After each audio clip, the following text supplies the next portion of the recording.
ಲೋಕ ರಕ್ಷಕನು ಸರ್ವದಕ್ಷಿಣೂ ಆದ ಆ ನಿನ್ನ ವದನ ಜೋಗೀನವಾಗಿದೆ. ಹೇಳು, ನಿನ್ನ ದುಃಖಕ್ಕೆ ಕಾರಣವೇನು?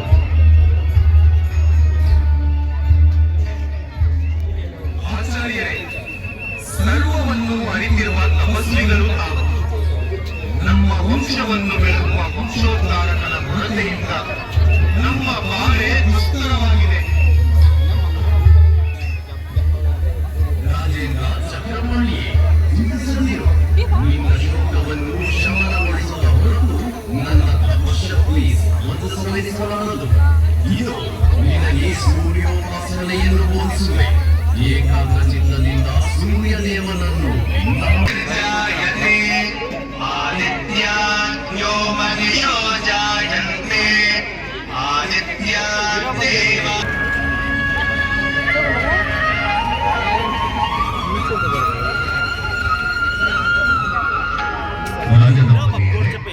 ಹೇಳಿ, ಜಾಗೃತರಾಗಿ. ನಿಮ್ಮ ಉಪಾಸನೆಯಿಂದ ಸಂತುಷ್ಟನಾಗಿರುವನು. ನಿಮ್ಮ ಅಂತರಾಳದ ಬಯಕೆ ಏನು ಹೇಳಿ.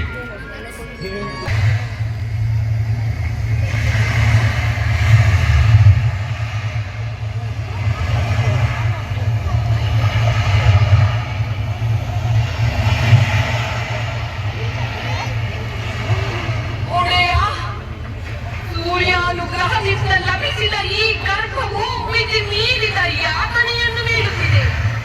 ಇನ್ನು ಸಾಧ್ಯವಿಲ್ಲ ಸ್ವಾಮಿ, ಸಾಧ್ಯವಿಲ್ಲ. ಈ ಗರ್ಭವನ್ನು ಈ ಸಮುದ್ರ ತೀರದಲ್ಲೇ ಬಲವಂತವಾಗಿ ತೊರೆಯುವೆನು. ಮಹಾರಾಜ ಚಕ್ರಪಾಣಿಯೇ, ಮಹಾರಾಣಿ ಉಪ್ರಿಯೇ, ರವಿ ತೇಜನಂತಿರುವ ಇವನು ನಿಮ್ಮ ಮಗ. ಸ್ವೀಕರಿಸಿ. ಇವನು ಸಮುದ್ರ ರಾಜನೇ, ಧನ್ಯನಾದೆ ತಂದೆ, ಧನ್ಯನಾದೆ. ಪರಿಣಾಮಗಳು ಬಿಟ್ಟಿರುವ ಎನ್ನಿವೆ. ನಾನು ತಪಸ್ಸನ್ನಾಚರಿಸಲು ಅರಣ್ಯಕ್ಕೆ ತೆರಳುವೆನು. ಏಕಾಗ್ರ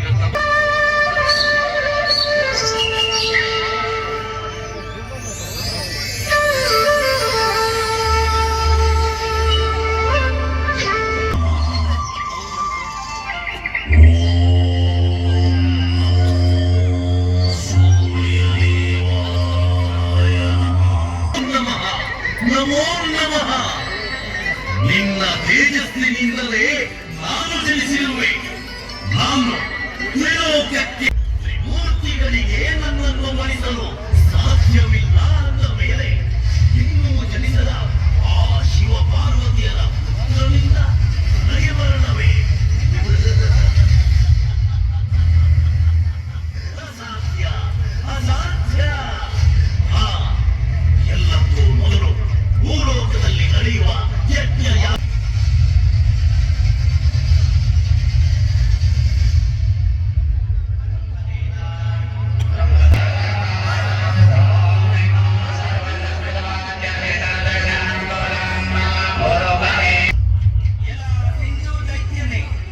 ಜಗದ್ರಕ್ಷಕರಾದ ತ್ರಿಮೂರ್ತಿಗಳೇ, ಈ ಯಜ್ಞ ಯಾಗದ ಮೂಲ ಧಾತು.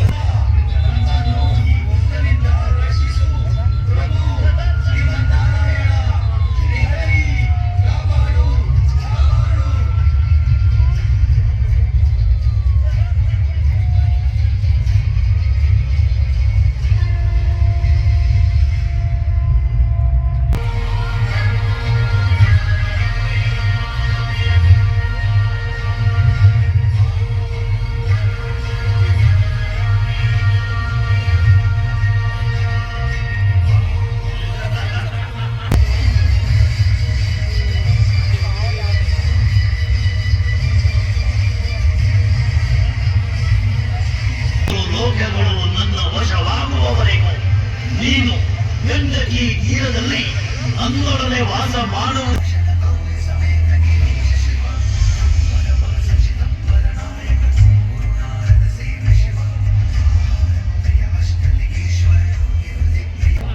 ಜೈ ಶಂಕರನೇ, ಇದು ಅಸುರೇಂದ್ರನಾದ ನಾನು ಸಿಂಧು ಬಂದಿದ್ದೇನೆ. ಸೂರ್ಯಾನುಗ್ರಹದೊಂದಿಗೆ ಶ್ರೀಹರಿಯಿಂದಲೂ ವರ ಪಡೆದಿರುವೆ. ಹೋಗು, ಬುದ್ಧಿಹೀನರಾದ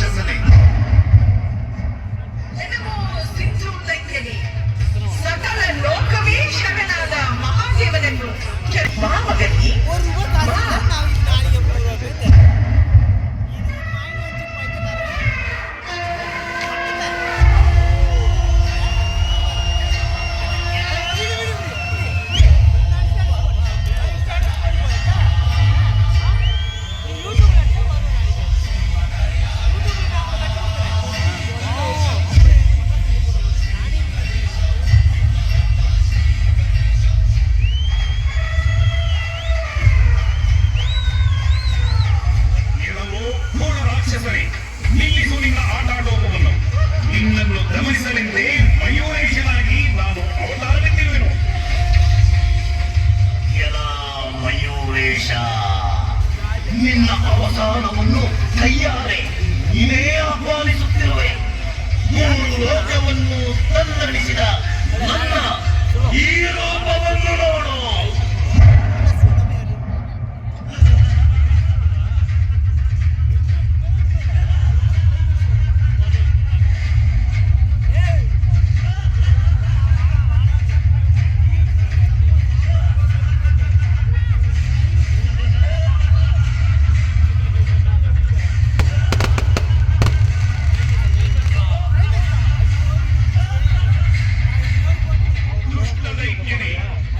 ಇಂದ್ರಿಯ ನಿಗ್ರಹ ಮಾಡದ ನೀನು ತ್ರಿಲೋಕಗಳನ್ನು ವಶಪಡಿಸಿಕೊಂಡು ಸಾಧಿಸುವುದಾದರೂ ಏನು?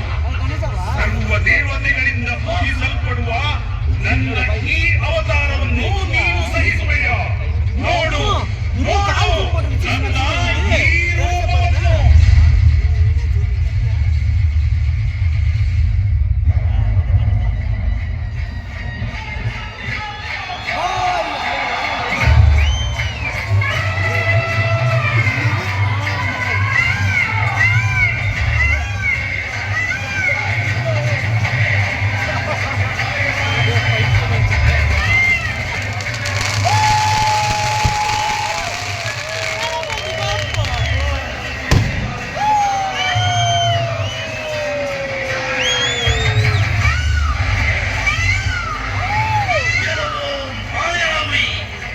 ನನ್ನನ್ನು ಎದುರಿಸಲು ಮಯೂರೇಶನಾಗಿ ಬಂದಿರುವೆಯ? ಹರಿಹರ ಬ್ರಹ್ಮಾದಿಗಳನ್ನು ಕೆತ್ತಿರುವ ನನ್ನೊಂದಿಗೆ ಸಮರವೇ? ನಿಲ್ಲು, ನಿಲ್ಲು ಯುದ್ಧಕ್ಕೆ.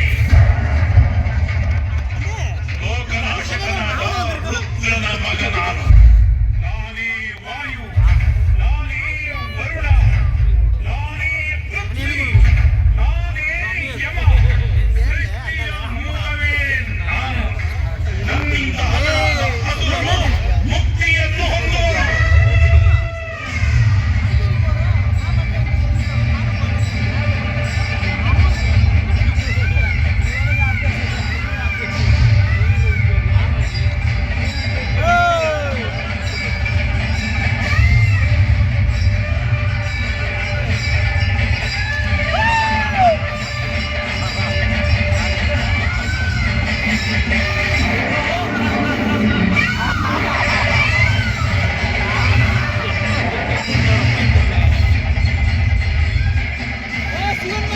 ಅಯ್ಯೋ ಮಯೂರೇಶ, ನಾನು ಧರಿಸಿರುವ ಕವಚವನ್ನು ಭಗ್ನಗೊಳಿಸುವೆಯ?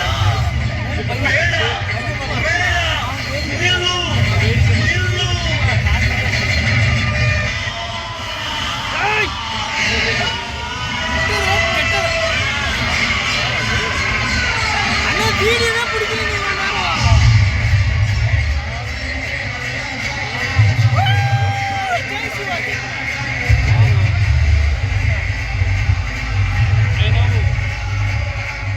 ನಂದ ಭಕ್ತಸಾಗರನಿ, ಭೂಭಾರವನ್ನು ಕಡಿಮೆ ಮಾಡಲೆಂದೇ ತ್ರಿಸಂಧ್ಯಾ ಕ್ಷೇತ್ರದಲ್ಲಿ